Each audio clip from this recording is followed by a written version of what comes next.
Hey everyone, and welcome to Fact Universe. We hope you're doing great. This is the podcast where we dive into facts and information available in the public domain, sourced from credible media outlets and other trusted sources. Let's get started. Today we're plunging into something pretty intense, a hidden struggle, really.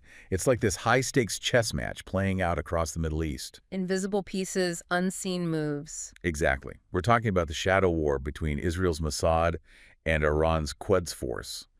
And our mission, well, it's to try and pull back the curtain a bit on this really intricate rivalry. We're looking at covert ops, these complex networks of proxy militias. Right, the armed groups they support and train to fight for them. Yeah, those, and also the cutting-edge cyber stuff that defines it all. This isn't just about the headlines you might catch now and then. It's more like a quiet storm that's really shaping things on the ground in places like Syria, Iraq, and Lebanon. So to really get a handle on this unseen conflict, maybe let's start with the Quds Force strategy. What are they actually fundamentally trying to achieve out there? Well, what's really striking is this isn't new. It's a decades-long effort to build what analysts often call a Shia crescent. Shia Crescent, okay. Yeah, but it's not like they're grabbing land in the traditional sense. It's more about creating this continuous line, this axis of influence that stretches all the way from Tehran right over to Beirut. Wow. And their method, it involves, nurturing these deep alliances and really empowering those proxy militias we mentioned across key areas. It shows incredible long-term strategic thinking. Patience. Right. Exactly, patience. Think of it less like building a standard army and more like cultivating a whole regional ecosystem where their influence can just grow and thrive, almost like a distributed network that can fix itself if part of it gets hit. Huh. Can you give some examples? Sure. So take Lebanon. They've basically transformed Hezbollah into this paramilitary powerhouse. We're talking extensive training, advanced weaponry, the whole deal. Right. And it's not just Lebanon. In Iraq and Syria, you see them arming and training various Shiite militias. Groups like Kataib Hezbollah, Asaib al-Haq. Okay. They're positioned to challenge, outside influence, but also, critically, to support Bashar al-Assad's regime in Syria. And how do they manage all that? It sounds huge. Well, they use specialized units. So in Syria, for instance, there's Unit 18,000, which is reportedly focused on coordinating weapons logistics along that key Iran-Iraq-Syria corridor. The supply line. Exactly. And actually, a major hit to them was the reported killing of its commander, Mohammad Reza Zahedi, back in April 2024. Right, I remember hearing about that. Then in Lebanon, you have other units like 700 and 190. Their job seems to be specifically getting Hezbollah things like advanced long-range missiles, drones, often smuggled through really elaborate networks to get around sanctions. That is, wow. A deep web of influence. It sounds incredibly complex to even try and counter. It is. So how does Israel's Mossad approach this? I mean, how do you fight an enemy that's sort of invisible? Well, Mossad, true to form, operates mostly in the shadows. But some things do come to light. Highly secretive operations, obviously. Like what? We're talking about assassinations, for example, of Iranian nuclear scientists. Sabotage acts actually inside Iran. Precision drone strikes. Okay. And there seems to have been a real acceleration recently, like in 2024, 2025.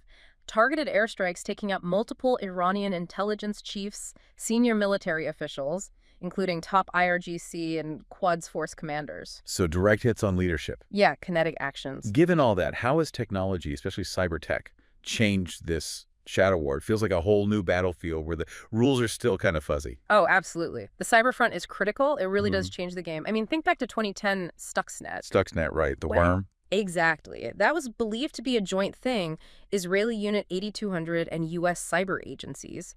And it famously crippled Iran's nuclear centrifuges at Natanz.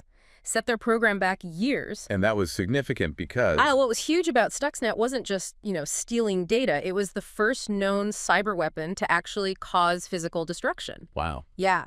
It was a pretty stark reminder that a keyboard can be as destructive as a bomb, essentially. And Unit 8200. That's Israel's cyber intelligence arm, part of the IDF. Often compared to the NSA in terms of capability, they handle offensive cyber ops, signals intelligence, apparently even exploring advanced AI language models for intel gathering now. Always evolving. Always. And of course, Iran hits back in cyberspace too. Things like the Shamoon malware, for example. It's definitely a two-way street. Okay, so putting all this together, what does it mean for the bigger picture in the Middle East? And, for you, our listener, trying to make sense of these really complex dynamics, Well, if you connect the dots, even though Israeli strikes, degrade Quds force leadership and disrupt some supply lines, Iran's networks show this remarkable resilience. It's asymmetric. How so? Their model, this decentralized, proxy-based approach, means that even taking significant hits often doesn't cripple their overall capability. It's kind of like trying to cut the heads off a hydra, right? Others pop up. Right. Hezbollah keeps stockpiling rockets. Right. Militias in Iraq are still deeply embedded, sometimes within state structures, and Iran adapts. They decentralize command further. Making them harder to target. Exactly. Less like a traditional pyramid, more like that resilient distributed network we talked about. Hard to take down just by hitting the top guys. Plus, they lean heavily into accessible tech like cyber and drones. So this whole shadow war is fundamentally reshaping the region then? I think so, yeah. Yeah. Israel is now striking deep inside Syria, even inside Iran sometimes. Tehran, meanwhile, uses its proxies to stretch Israel's defenses thin across multiple fronts, Blurring the lines. totally blurring traditional battle lines. This covert conflict, this Mossad versus Quds force struggle, it's arguably becoming the main form of tension in the Middle East now. And it's crucial to remember, isn't it, that while we, the public, often only see the aftermath, maybe a ruined building or a crashed drone, the real action is happening elsewhere. Encrypted messages, hidden tunnels. Silent keystrokes, Yeah. all far from the headlines. Well, that wraps up this deep dive into the really high-stakes, silent rivalry between Mossad and the Quds Force. It's a conflict that, rarely makes primetime news, but it has profound impacts on global stability. That wraps up today's episode of Fact Universe. What are your thoughts on what we discussed today? We'd love to hear your opinions. Thanks so much for tuning in. We hope you enjoyed it. Your feedback means a lot and helps us keep improving. Don't forget to like, share, and subscribe to support the podcast and help us grow. See you next time.